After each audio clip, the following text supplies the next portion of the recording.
20h, 21h, France Info, les informés, Victor Matet. Bon, Juan José Torrado, votre regard là-dessus? Le regard, c'est que c'est près de 16 000 personnes, selon les autorités gazaouis, qui sont mortes dans cette opération, plus de 5 000 enfants. Ça, c'est aussi la guerre. Je veux bien comprendre qu'effectivement, c'est une opération militaire, qu'il faut aller débusquer les terroristes du Hamas, mais est-ce que débusquer les terroristes du Hamas repose sur déplacer une population de 2,5 millions de personnes, ce qui est considéré un crime de guerre. Encore aujourd'hui, Van der Leyen, qui était au Caire, a insisté sur le fait que l'Union européenne est contre le déplacement justement de la population palestinienne. Est-ce que des milliers de morts civiles justifie justement cette opération de débusquer les terroristes du Hamas. Ce qui est certain aujourd'hui, c'est que peut-être Israël, certainement, va gagner la guerre. La puissance d'Israël, elle est réelle, elle est supérieure au Hamas. Mais ce qui est sûr pratiquement aussi, c'est que la guerre de l'information, la guerre de la communication, la guerre de l'opinion publique, ils sont en train de la perdre. Parce qu'effectivement, les populations aujourd'hui, un peu partout dans le monde, se posent la question, est-ce que des milliers de morts civiles justifient cette opération? Juan José Torrado, il y a aussi ces mots aujourd'hui d'un haut responsable américain en visite à Bahreïn qui dit qu'une pause dans les combats entre Israël et le Hamas et une augmentation significative aussi de l'aide humanitaire dans la bande de Gaza ne seront possibles que quand les otages seront libérés. Cette question des otages, c'est ce qui va décider aujourd'hui de la suite du conflit?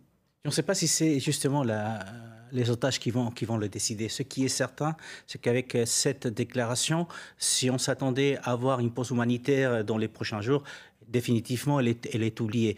Mais il faut aussi rappeler que cette façon de procéder de l'armée israélienne a aussi un but, c'est essayer d'éviter des morts du côté israélien. Donc il est beaucoup plus simple de bombarder, même si c'est un peu indiscriminé. Déjà, vous détruisez la bande de Gaza, vous détruisez Gaza-ville, et donc tout tombe, mais en même temps, vous préservez aussi votre armée, parce que le combat des rues est quand même assez compliqué, et notamment pour l'armée. Donc je pense que la paix à court terme, quand je parle de paix, je parle de trêve ou de pause humanitaire, paraît compliqué, paraît lointaine, mais en tout état de cause, c'est vrai que le fait que l'opinion publique mondiale commence à se poser des questions sur la façon de procéder d'Israël peut amener effectivement un changement des tactiques, ce qui serait souhaitable aussi, je le pense, pour Israël, puisqu'il y a aussi une contestation interne dont on n'a pas parlé, mais qui est quand même assez importante. Le sort des otages. J'aime bien dans les informés vous demander comment dans vos pays, dans vos médias respectifs, est traitée la situation au Proche-Orient. Juan José Torrado, en Espagne, on l'entendait dans le fil info il y a un instant, malgré les manifestations contre l'amnistie des indépendantistes catalans, on a la place pour parler en ce moment de ce qui se passe au Proche-Orient? On n'a pas vraiment la place, mais le président Sanchez, lors de son investiture, il y a 48 heures, on a parlé devant le Parlement, parmi les objectifs. Président qui est le Premier ministre, espagnol, en tout cas, le président du Conseil. Pedro Sánchez, il a insisté sur le fait que, comme la France, Israël a le droit de se défendre, mais surtout, il a insisté sur le fait que l'Espagne veut un cessez-le-feu, tout de suite. Parce qu'il faut arrêter les massacres. Ce sont des termes utilisés comme ça. Et c'est aussi la solution à 2 États. Donc, on n'a pas parlé beaucoup dans les médias, mais oui, le président en a parlé. Vous savez, l'Espagne est un pays plutôt pro-palestinien historiquement. L'Espagne a reconnu très tard, c'était en 86, l'État d'Israël. Donc, ça n'empêche effectivement que le président Sanchez continue à insister sur le fait qu'il faut une solution à 2 États et un front commun de l'Union européenne, sauf que le front commun de l'Union européenne n'a pas existé depuis le premier jour. Juan José Torrado, vous êtes plutôt gilet rouge ce soir, plus sérieusement. Quel souvenir vous gardez J'ai passé pratiquement un an à travailler au rythme des Gilets jaunes. J'ai fait une 60aine de manifestations, et c'est vrai que du moment où la violence est arrivée, du moment où les femmes effectivement sont parties aussi du mouvement, on a vu un changement du public qui venait participer aux manifestations. J'ai eu à assister, comme mes confrères, aux manifestations, notamment au saccage des Champs-Élysées, notamment quand le restaurant Fouquet's a été brûlé, les magasins des qui étaient à côté ont été saccagés.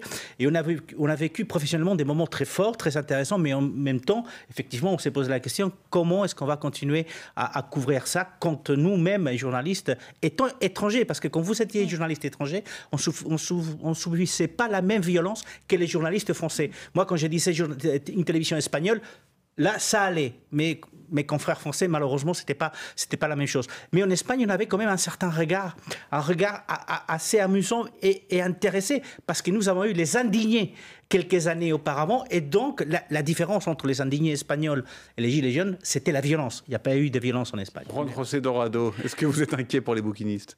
On peut être inquiet, parce qu'effectivement, c'est un symbole de la ville de Paris qui va disparaître à un moment donné, à un moment où il va y avoir des dizaines de millions de jeux rivés sur Paris. Donc, je peux comprendre qu'il y a... Déjà, c'est une mesure qui a été exigée par la préfecture, pas par la mairie. C'est la préfecture, c'est à la mairie de gérer le problème, par contre.